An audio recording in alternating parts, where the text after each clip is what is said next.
Chapter 14, Reconciliation. Reconciliation, the act of bringing together after a difference, as in to reconcile numbers on a balance sheet. Resolution.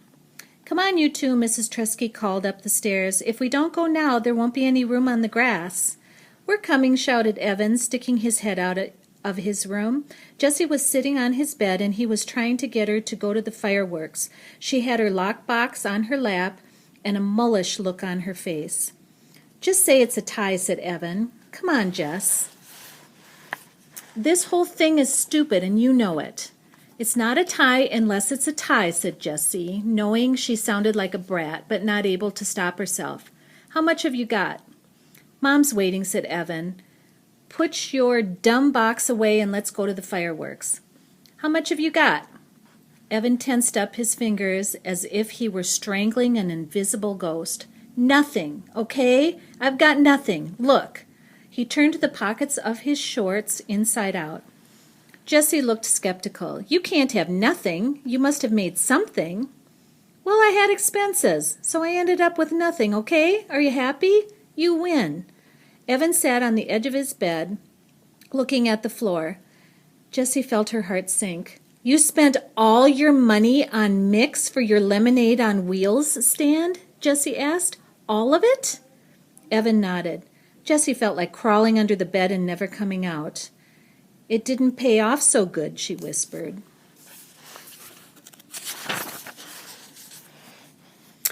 There were a few bugs in the system, said Evan. That's a joke Jessie would have loved, he thought, before the war. Now it was all just money and numbers and bad feelings. There was no room for laughing. Oh, said Jessie, her voice the size of an ant. She stared down at the box in her lap. I've got... She opened the lid of the lockbox, took out the change tray, and pushed aside all the scraps of paper she had collected and the comment card from Megan. She stared. Wait a minute. This isn't my money. She picked up a handful of wrinkled, bunched-up bills. Evan lay down on the bed and covered his head with his pillow. Jessie counted the money quickly. $62.11. Where'd this come from? Said Evan from underneath the pillow. What? Said Jessie. Take that dumb pillow away. I can't understand what you're saying. She hit the side of his leg for emphasis. It's my money, he shouted, still through the pillow. It was $103, but then I spent $41 for the lemonade on wheel stand, so now it's just $62. Your money? But where's my money? Evan pulled the pillow away from his face. His eyes were closed. His nose pointed at the ceiling. He folded his arms across his chest like a dead man. I took it. Well, give it back, said Jessie. This time she hit the side of his leg for real. I can't, it's gone. He lay as still as a 3-day-old corpse. Gone? Gone where? Jessie was shrieking now. Never in her life had she worked so hard to earn money. Never in her life had she had more than $100 in her hand. Never in her life had she had a friend who trusted her like Megan had. I don't know. It was in my shorts pocket, and then I played basketball with the guys, and then we went to Jack's house to swim, and I took off my shorts and borrowed a suit, and when I went back to change, the money was gone. He sat up and faced his sister. I'm really sorry. In a real war, you fight. You fight with your hands and with weapons. You fight with anything you've got because it's a matter of life and death. Jessie felt the loss of her hard-earned money like a death, and she ripped into Evan with all the power in her body. She punched him. She kicked him. She threw her lockbox at him. She wanted to tear him up into little pieces. Evan didn't try to pin her, though it would have been easy to do. Part of him just wanted to lie on the bed and take it all, for being the one who started the whole thing by saying, I hate you. For making Jessie feel so rotten about herself just because Evan felt so rotten about himself, for taking Jessie's money and losing it to Scott, just for being so stupid. But Jessie was really going at it, and if he didn't protect himself at least a little, he was going to end up in the emergency room, and that would upset his mom. So he kept his hands up in front of his face, just enough to keep Jessie from gouging out his eyes. But he never once tried to hit her back. He was done fighting. Finally, Jessie ran out of gas. She lay down on the bed and tried to make her brain work. Her body was so worn out that her brain felt like the only part of her that could work. "One of your friends stole my money?" she asked. "I think it was Scott Spencer," said Evan. "He went upstairs to go to the bathroom, and then he came down all in a hurry and said he had to go home. After that, I went upstairs, and the money was gone." "He's such a jerk," said Jessie. "The biggest," said Evan. "If he gets an Xbox, I'll know it was him." "It was a lot of money," said Jessie, feeling tears start to spring from her eyes and run down her face. "It was," said Evan. "I couldn't believe how much when I saw it. You're really something, you know that? Earning all that money selling lemonade." "Thanks," thought Jessie, though she couldn't say the word. "Why'd you do it, Evan?" she asked. She meant, why'd you take the money?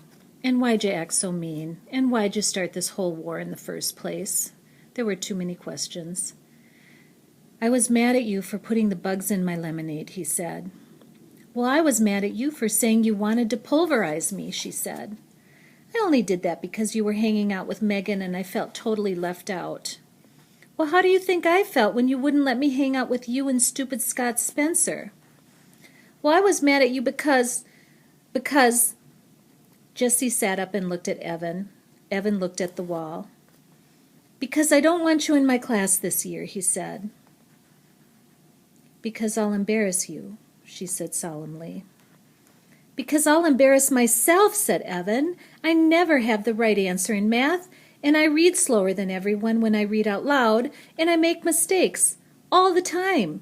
And now with you in the class, it's going to be worse. They'll all say, 'Wow, he's even dumber than his little sister.'" Evan's shoulders slumped and his head hung low. "You're not dumb," said Jessie. "I know you don't think I am," he said, "and that stings too, that you're going to see how dumb I am in school."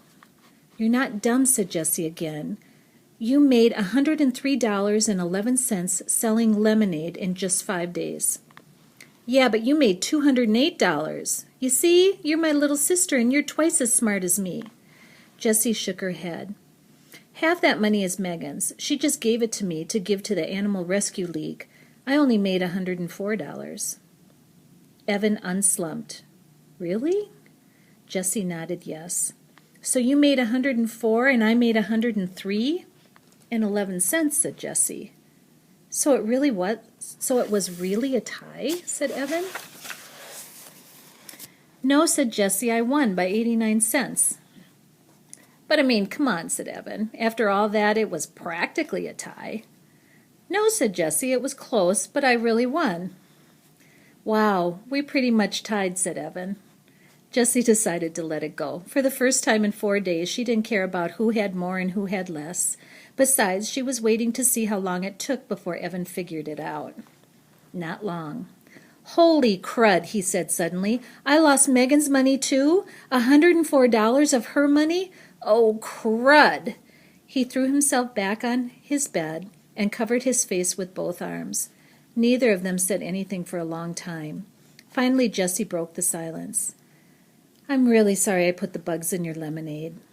"Thanks," said Evan. "I'm sorry I took your and Megan's money."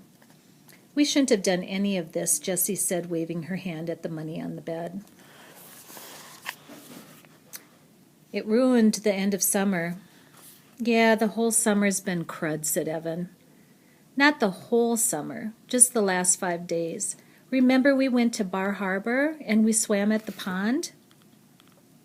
Jessie couldn't stand Evan thinking their whole summer together had been crud. "Yeah, but I think the last 5 days kind of cancels all that out," said Evan. "I can't believe I have to tell Megan Moriarty." "She likes you," said Jessie. Evan sat up, surprised. "Really?" "Yeah," said Jessie. "I don't get it either, but she's always asking what you're doing and if you can play and stuff. Why do you think she does that?" "Cool," said Evan, smiling. "So you guys are friends?" "Yeah," said Jessie. "We're good friends." "Okay, then. She'll be coming over here to play and stuff, right? That's cool." "You're weird," said Jessie. Yes, I am, said Evan. There was another long silence. The late summer light in Evan's one-window room had faded to black, but neither one of them wanted to turn on a light. It was nice sitting there, just the two of them, in the cooling darkness. An afternoon breeze had kicked itself into a gusty wind, and the shade on the window tapped out a steady beat that was pleasant and reassuring. This war was stupid, said Jessie. Evan nodded in the dark. Just then they heard the sound of thunder booming in the distance, then more and more until the whole house shook. "The fireworks!" shouted Jessie. "Oh, snap!" shouted Evan. Jessie and Evan raced down the stairs. At the bottom they found their mother sitting on the last step, watching the sky through the sliding screen door. "Why didn't you call us?" said Evan. "We're missing the fireworks," said Jessie. "Oh, I figured whatever the two of you were talking about was more important than a fireworks show." Mrs. Tresky turned to look at her kids. "Did you work it out?" Evan and Jessie nodded just as a Roman candle exploded in the sky. "Not a bad seat," said Mrs. Tresky, patting the step. "Enjoy." For 20 minutes the night sky was alive with wagon wheels, party-colored dahlias, and whistling glitter palms. Evan, Jessie, and Mrs. Tresky sat watching silent, but for the occasional ooh and ah that seemed to escape from their lips like hissing air from an overblown tire. When the last of the fireworks bloomed and then faded, Evan, Jessie, and Mrs. Tresky sat in the darkness waiting. No one said anything for several minutes, and then Jessie whispered, "It's over." Yes, it was over. "Wait," said Evan. "What was that?" "What?" asked Jessie, straining her ears. "Listen." In the distance, a boom and a rattle. "More fireworks," said Evan, staring up at the dark sky. "Where? I don't see them," said Jessie. All of a sudden, the sky split in two as lightning sliced the night. An explosion of thunder rolled through the house, rattling the windows and pictures on the wall. Rain poured from the sky as if a gigantic faucet had been twisted on. "Yow!" shouted Mrs. Tresky, leaping up from the step. "Battle stations!" Every window in the house was wide open, so Evan, Jessie, and Mrs. Tresky ran from the top floor to the bottom, shutting windows and sopping up puddles. The rain came down with the fury and impatience of a 2-year-old having a tantrum. As he closed the window in his bedroom, Evan could hear the gurgle of the gutters choking on the downpour. "One thing ends, another begins," said Mrs. Tresky, meeting Jessie and Evan on the stairs. She raised her index finger like a wise philosopher. "Fireworks, rainstorm." Jessie raised her index finger. "Summer school." Evan raised his index finger. "War, peace."